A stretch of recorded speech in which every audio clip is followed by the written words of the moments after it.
Business before pleasure. Work hard and you will succeed. How often do we hear such phrases? I know a young woman who works in Fugusville from 7 a.m. to 11 p.m. every day. In April, she worked even harder from 5 to 12. That means she had only 4 hours to sleep. Is it really a way for a happier and more successful life? She believes so. Any kind of study and work has its aim in future. From childhood, they say to us, if you don't study well, you will become a janitor or even a tramp. If you want to have a good job, then do your homework.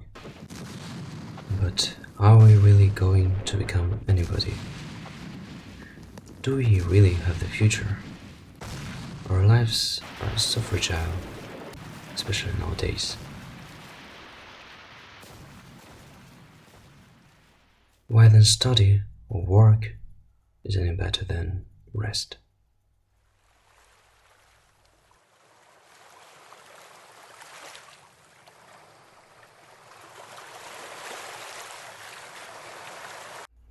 But there are so many deadlines, how could we have rest before completing all the work we have? The problem is, our rest also has its deadlines. That's why people sometimes are not able to fall asleep. They are just too worried that their sleeping time is not enough. Very soon they already have to wake up, and so they lie in bed and think about the deadline of sleep instead of sleeping. The same thing happens with study and work. This month I got a lot of deadlines and had to write many different essays, make a film essay, and prepare for my thesis defense. I was almost crushed with the fear of deadlines, so I decided to change my attitude to that. This month I was very busy with having rest. I was learning how to rest without anxiety and guilt. It isn't as easy as it seems to be. For that, we have to understand that rest and work is actually the same thing and try not to take deadlines too seriously. The rest is just a change in activity, so there is no reason in distinguishing it with work. Chinese people have a good saying: if a craftsman is to do his work well, he must first sharpen his tools. We can also say, for example, if a guitarist is to play beautiful music, he must first tune his guitar.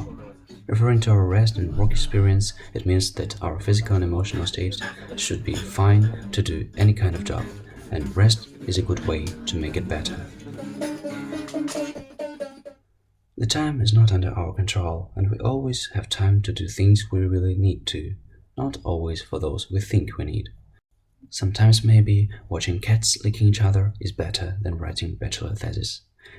It is why I believe that we should do whatever we feel could make us happier. Sometimes it could be working or studying hard, and sometimes it could be traveling, eating, sleeping, communicating with friends and family. This month I broke almost all the deadlines, talked over that with teachers, and they didn't get angry. They said that's okay and I could submit my tasks later. Maybe they thought that I do my homework day and night, but because of its amount still need more time. But I'm just not able to behave like that. I need to change activities a few times a day. It doesn't mean that I don't work at all. On my way to China, I was working in the park, in the train, and in airport. Here in Nanjing, a few days ago, I tried to work the whole day and failed. I wrote less than a page and didn't do anything else. That's why the time we spend on working doesn't actually matter. The last thing that should be mentioned is the difference between rest and procrastination. If you feel tired, then sleep. But if you just don't want to do anything, it is a mental problem and should be solved by understanding that deadlines are set only to make us understand what tasks to do next, but not to rush or procrastinate because of the amount of work.